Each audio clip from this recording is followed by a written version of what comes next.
ಕತೆಯನ್ನು ಪೂರ್ತಿಯಾಗಿ ಓದಿ. ಇದು ಒಂದು ನಿಮ್ಮ ಬಾಳೆಹಣ್ಣು ಬಿರುಸು ಮಾಡಿ ರಸ ಹೊರಗೆ ಬರಬಹುದು ಮತ್ತು ಏರಪೋನ ಬಳಸಿ ಕತೆ ಕೇಳಿ. ತುಂಬಾ ಚೆನ್ನಾಗಿದೆ. ಕತೆ ಮಿಸ್ ಮಾಡಬೇಡಿ. ನಿಮಗೆ ರಾತ್ರಿ ನಡೆಯುವ ಕನ್ನಡ ಕಬಡ್ಡಿ ಆಟಗಳು ಬೇಕಾದಲ್ಲಿ ನನ್ನ ಇನ್ಸ್ಟಾಗ್ರಾಮ್ ಫಾಲೋ ಮಾಡಿ.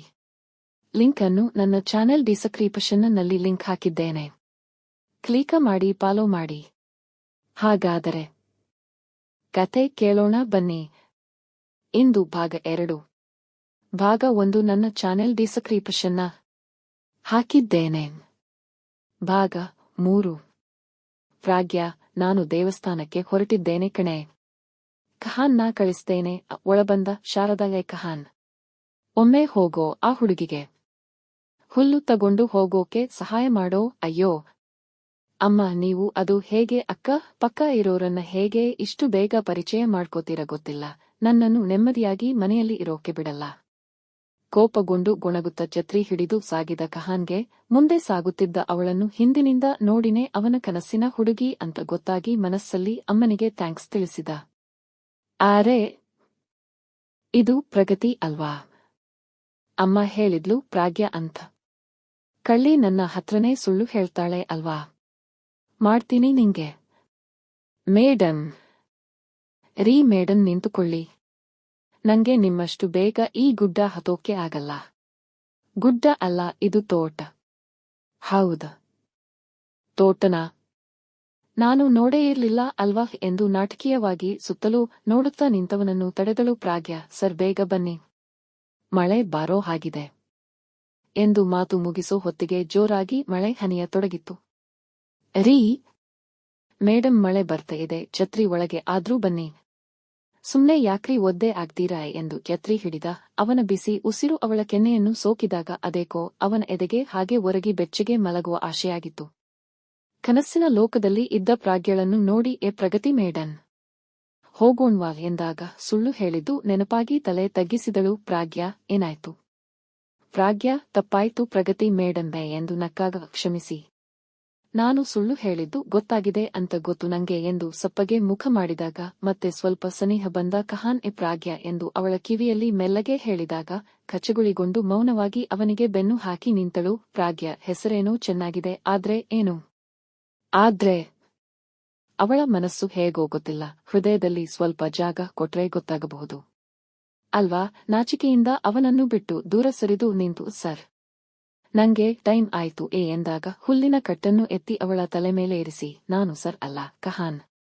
ಹಾಗೆ ಮತ್ತೊಂದು ವಿಷಯ, ನಾಳೆ ಕಾಲೇಜಿಗೆ ಹೋಗೋವಾಗ ಹೃದಯದಲ್ಲಿ ಜಾಗ ಕೊಡ್ತೀರಾ ಇಲ್ವಾ ತಿಳಿಸಿ ಎಂದು ಸೀದಾ ಮನೆಗೆ ಹೊರಟವನನ್ನು ನೋಡಿ ಮುಗುಳುನಗುತ್ತಾ ಹೃದಯದಲ್ಲಿ ಏನು?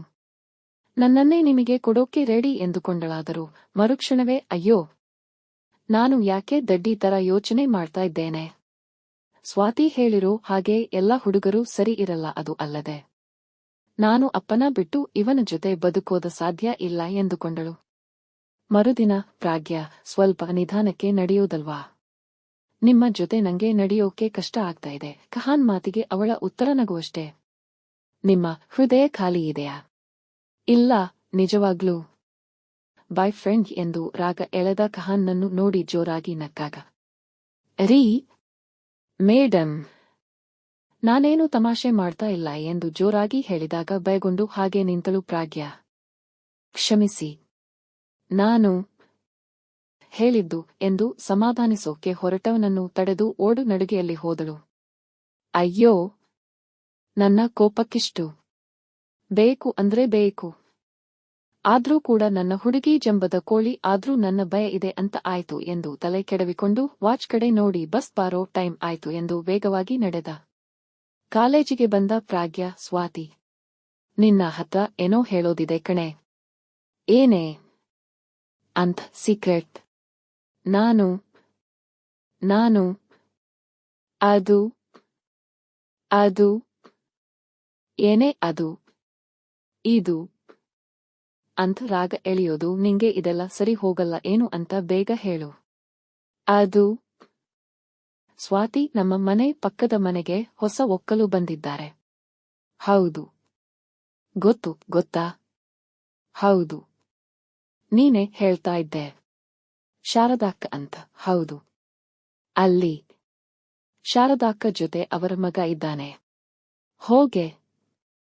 ನಾನು ಹೇಳೋದು ನೀನು ಕೇಳಿಸಿಕೊಳ್ತಾ ಇಲ್ಲ ಅಲ್ವಾ ಎಂದು ಮುಖ ಉದಿಸಿ ಪಕ್ಕಕ್ಕೆ ತಿರುಗಿ ನಿಂತ ಪ್ರಾಗ್ಯಳ ಎದುರು ಹೋಗಿ ನಿಂತ ಸ್ವಾತಿ ಪೀಟಿಕೆ ಸಾಕು, ಅದು ಏನು ಅಂತ ಮೊದಲು ಹೇಳು ತಾಯಿಯೇ ಎಂದು ಕೈ ಮುಗಿದು ಬಾಗಿ ನಿಂತಳು. ಅವನು ನನ್ನ ಲವ್ ಮಾಡ್ತಾ ಇದ್ದಾನೆ. ಅರೆ, ಅವನಿಗೆ ಬೇರೆ ಯಾವ ಹುಡುಗಿನೂ ಸಿಕ್ಕಿಲ್ವಾ ಮಜಾ ಮಾಡೋಕೆ?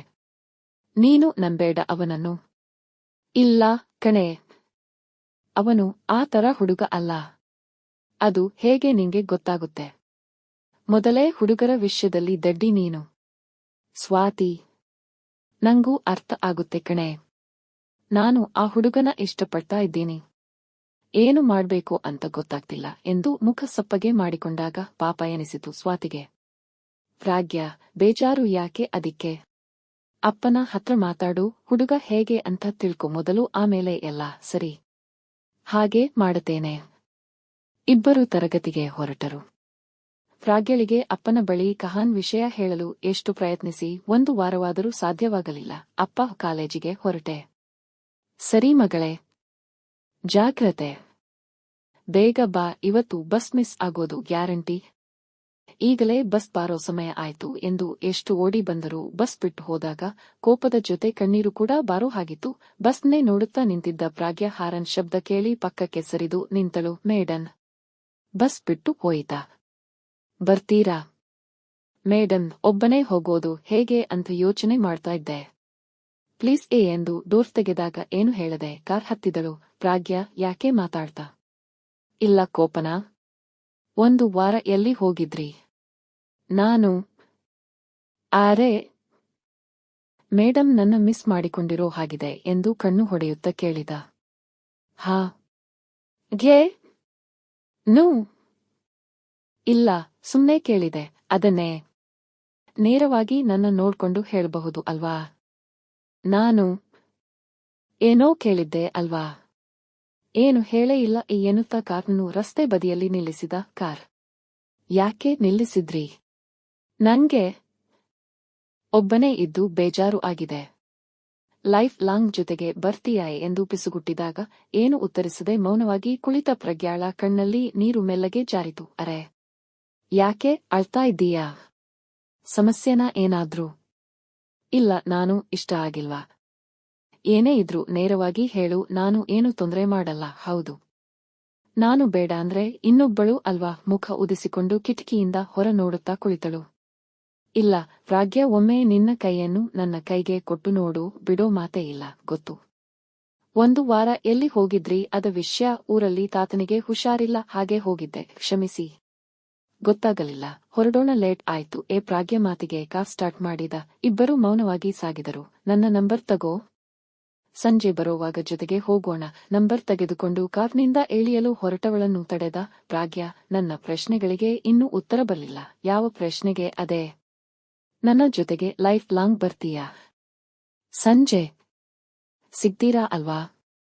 ಉತ್ತರನ ಆವಾಗಲೇ ಹೇಳ್ತೇನೆ ಎಂದು ಕಾರ್ನಿಂದ ಇಳಿದು ಕೈ ಬಿಸಿ ಹೊರಟಳು.